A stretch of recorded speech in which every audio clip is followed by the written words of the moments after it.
नमस्कार, मैं हूं श्रवण दंबोली। स्वागत है आप सभी का हमारी खास पेशकश में। छत्तीसगढ़ में चुनाव को महज 4 महीनों का वक्त ही बाकी है और ये वो वक्त है जब छत्तीसगढ़ की राजनीति में उथल पुथल मची हुई है।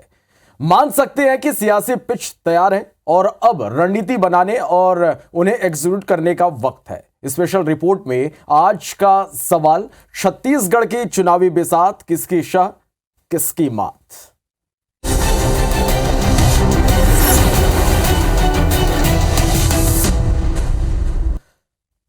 तो चलिए सबसे पहले बात एक रात्रि भोज यानी डिनर की। कांग्रेस जब विपक्ष में थी तब से ही कांग्रेस में डिनर डिप्लोमेसी होते आ रही है, जो अब भी जारी है। बीते दिनों एक ऐसा ही रात्रि भोज हुआ जिसमें कांग्रेस के दिग्गज शामिल हुए। तो सवाल यह उठता है कि इस अहम डिनर कार्यक्रम में क्या खास हुआ। देखिए इस एक्सक्लूसिव रिपोर्ट में।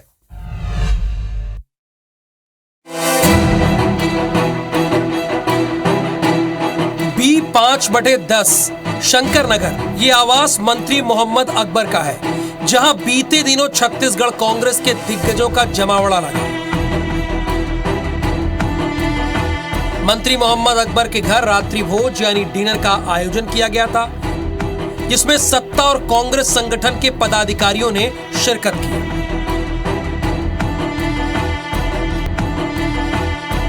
मंत्री मोहम्मद अकबर के रात्रि भोज में जो बड़ी शख्सियतें शामिल हुई, उनमें प्रदेश प्रभारी Kumari Selja, CM Bhupesh Baghel, PCC chief Mohan Markam प्रमुख थे।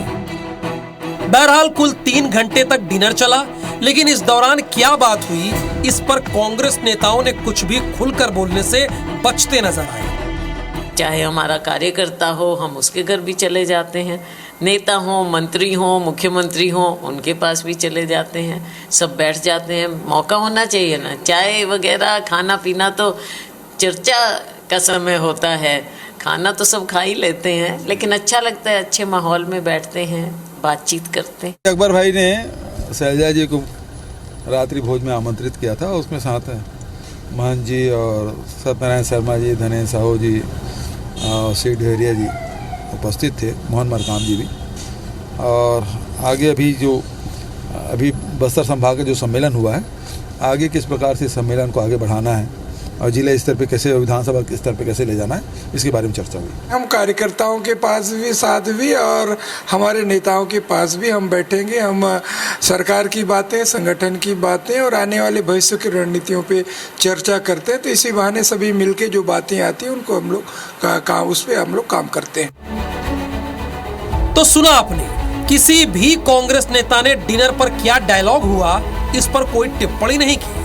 बहरहाल सूत्रों के मुताबिक छत्तीसगढ़ी व्यंजनों के साथ संगठन और सरकार के बीच बेहतर तालमेल को लेकर चर्चा हुई। आगामी दिनों में होने वाले सम्मेलनों की रणनीति बनी, संगठन को एक्टिव करने पर चर्चा हुई, बूथ स्तर पर पार्टी को मजबूत करने की रणनीति बनी। तो कांग्रेस के दिग्गज रात्रि भोज में साथ नजर आए।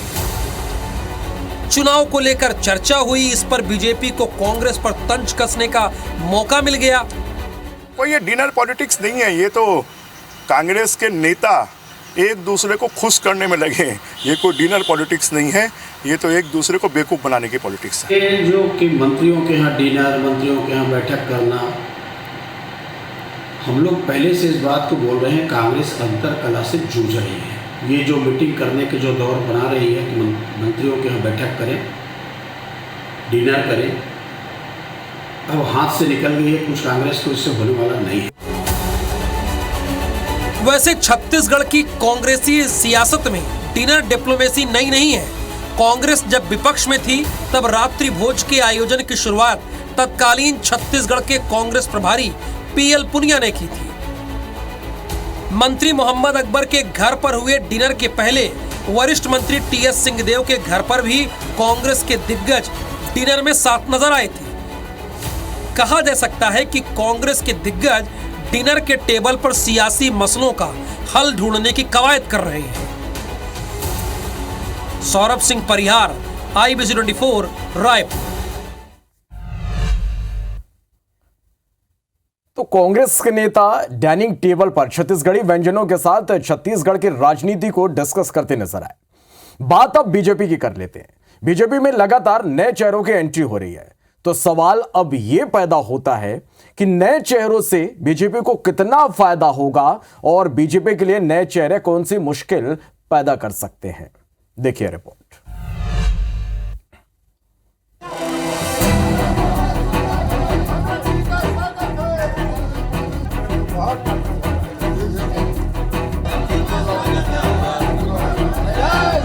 ये तस्वीरें कुछ नामी शख्सियतों के बीजेपी का दामन थामने की है।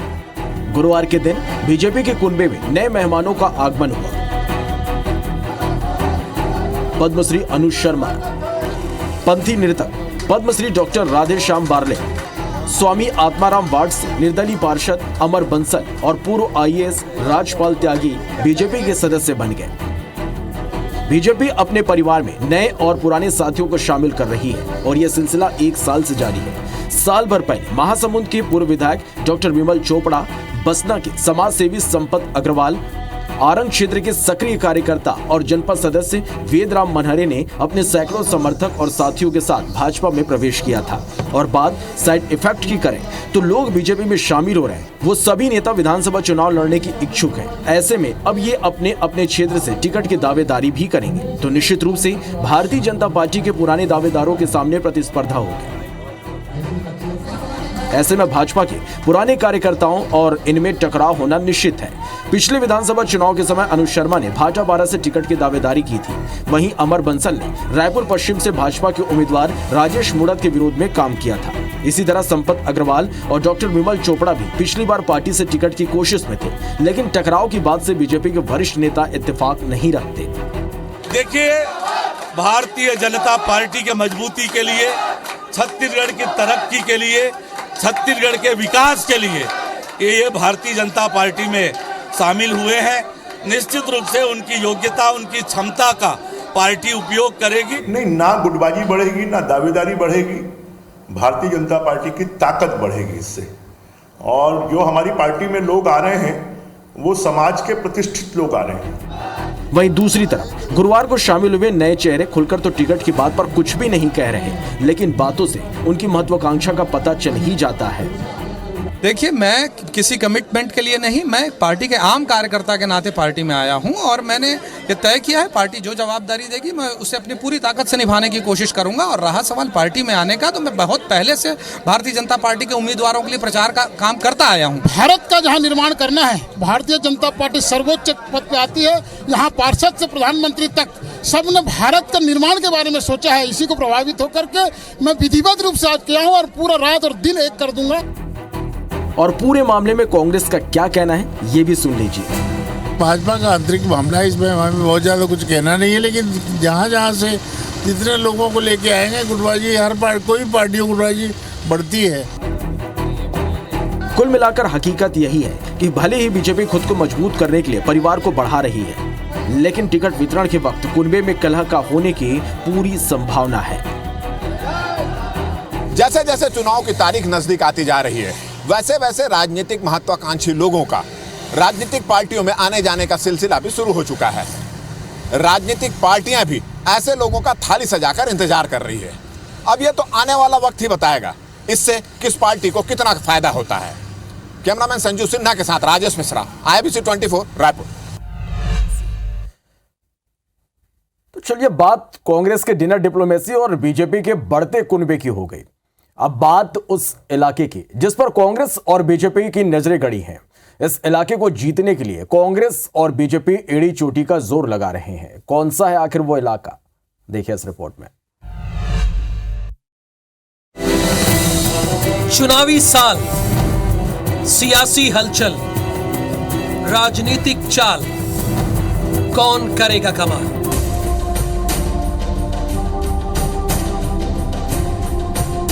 ये छत्तीसगढ़ की विधानसभा है जिसे जीतने की जद्दोजहद अभी से शुरू हो गई है, जबकि अभी चुनाव का ऐलान नहीं हुआ है।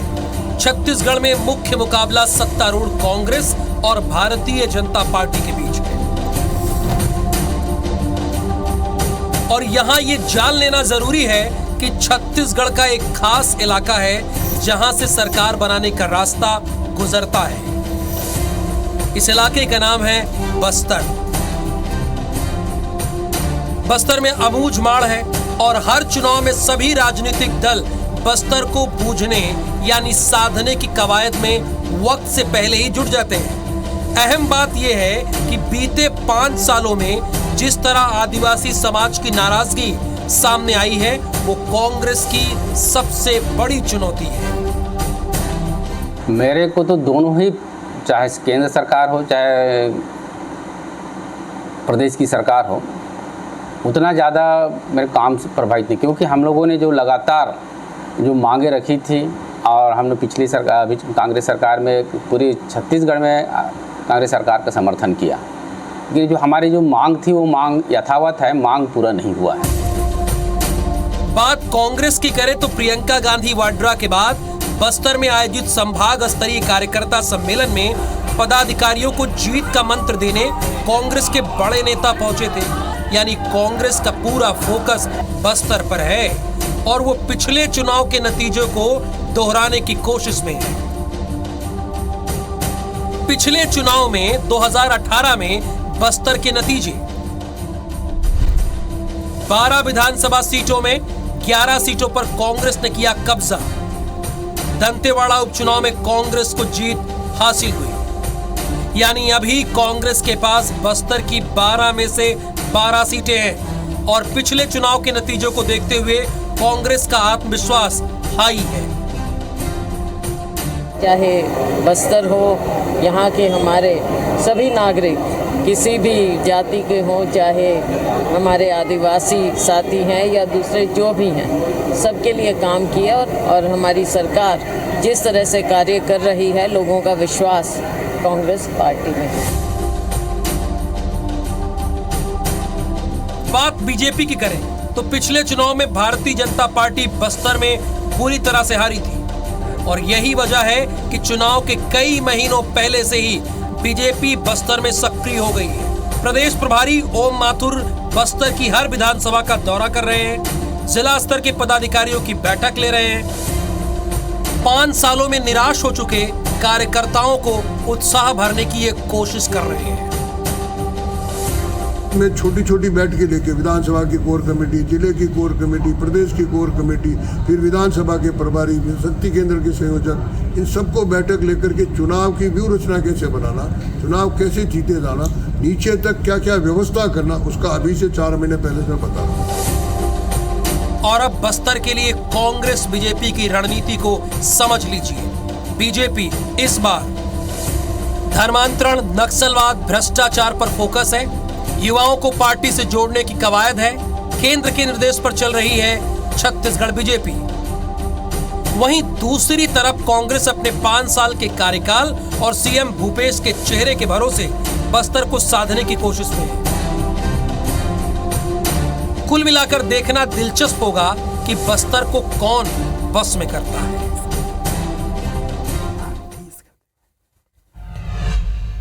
अब आते हैं एक ऐसे मुद्दे पर जिसको लेकर छत्तीसगढ़ की राजनीति में चर्चाओं का दौर जारी है। मसला तीसरे मोर्चे का है। 100% का सवाल यह है कि क्या इस चुनाव में तीसरा मोर्चा बनने वाला है और अगर बना तो क्या कमाल दिखा पाएगा। देखिए रिपोर्ट। छत्तीसगढ़ में चुनावी बयार, सियासी दल हो रहे तैयार, बिछ गई है चुनावी बेसात, किसकी शाह किसकी होगी मात।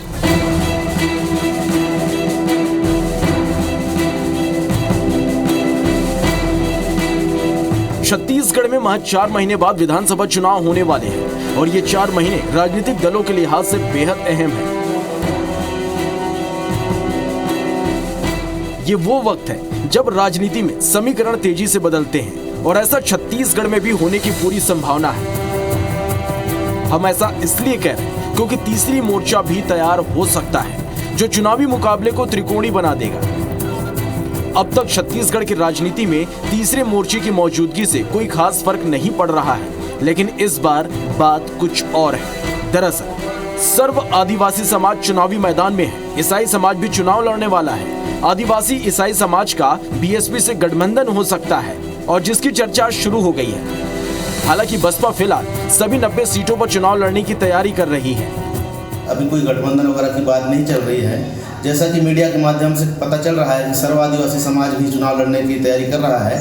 तो अगर माननीय बहन जी का आशीर्वाद होगा तभी कोई गठबंधन होगा, नहीं तो हम लोग अभी पूरे 90 सीटों पे अपनी मजबूत तैयारी के साथ में लगे हुए हैं। आपको बता दें कि बसपा का 2 सीटों पर कब्जा हुआ था। 4 सीटों में बसपा के प्रत्याशी दूसरे स्थान पर थे। दर्जन भर से ज्यादा सीटों में बसपा तीसरे जगह पर भी थी। उधर दूसरी ओर भानु प्रतापपुर उपचुनाव से मिले रिस्पांस से सर्व आदिवासी समाज उत्साहित है और संकेतों से लगता है कि आदिवासी समाज तीसरे मोर्चे में अहम किरदार निभाएगा। छत्तीसगढ़ मुक्ति मोर्चा है, जो छोटे पार्टी हैं CPI CPM है, उनसे भी समझौता करने का प्रयास हो रहा है और हम लोगों का प्रयास है कि मिलजुल करके सब चुनाव लड़ें। और अब बात छत्तीसगढ़ के एकमात्र क्षेत्रीय दल जनता कांग्रेस की करते हैं, जिसकी स्थिति फिलहाल तो बेहद कमजोर है, लेकिन इसके बाद भी जनता कांग्रेस ने उम्मीद का दामन नहीं छोड़ा है और वो भी आगामी चुनाव में पूरी दमखम से उतरेगी। और हो सकता है कि छत्तीसगढ़ में JCCJ, बसपा, सर्व आदिवासी समाज, ईसाई समाज एक बैनर के तले नजर आए। निश्चित रूप से हम गठबंधन से इंकार नहीं करते। समान विचारधारा की अगर कोई पार्टी अगर मिलती है तो उसके साथ गठबंधन करेंगे और पूरे दमखम के साथ आगामी विधानसभा चुनाव हमारी पार्टी लड़ेगी। वहीं दूसरी तरफ तीसरे मोर्चे के गठन की सुगबुगाहट के बीच कांग्रेस बीजेपी का क्या कहना है, ये भी सुनिए। जब से छत्तीसगढ़ राज्य बना है तब से क्षेत्रीय दल यहाँ पे आए हैं, मगर क्षेत्रीय दल छत्तीसगढ़ में सफल नहीं हुए। आपने देखा होगा 2018 के चुनाव में भी तीसरा मोर्चा बना था, वो भी सफल नहीं हुआ। 2013 के चुनाव में भी तीसरा मोर्चा बना था, वो भी सफल नहीं हुआ। मगर हमें लगता है सिर्फ छत्तीसगढ़ में कांग्रेस और भारतीय जनता पार्टी ही से सफल होगी। छत्तीसगढ़ में थर्ड फ्रंट अपनी किस्मत आजमाना चाहता है, राजनीतिक क्षेत्र में अपनी सेवाएं देना चाहता है, समाज की सेवा करना चाहता है, तो उसका स्वागत है, अभिनंदन है।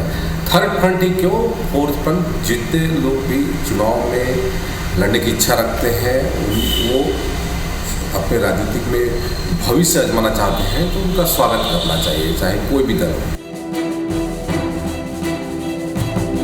यानी कांग्रेस को लगता है कि उसे तीसरे मोर्चे से खतरा नहीं है, वहीं बीजेपी का मानना है कि तीसरे मोर्चे से उसे नहीं कांग्रेस को नुकसान होगा। कुल मिलाकर तीसरे मोर्चे की एंट्री से सियासी समीकरण बदल भी सकते हैं। 2018 के चुनाव के नतीजे भी कुछ यही संकेत करते हैं। बसपा, JCCJ और आदिवासी समाज अगर एक साथ आते हैं तो कई सीटों में सियासी उलटफेर देखने को मिल सकता है। सौरभ सिंह परिहार, IBC 24, रायपुर। तो स्पेशल रिपोर्ट में फिलहाल इतना ही। नमस्कार।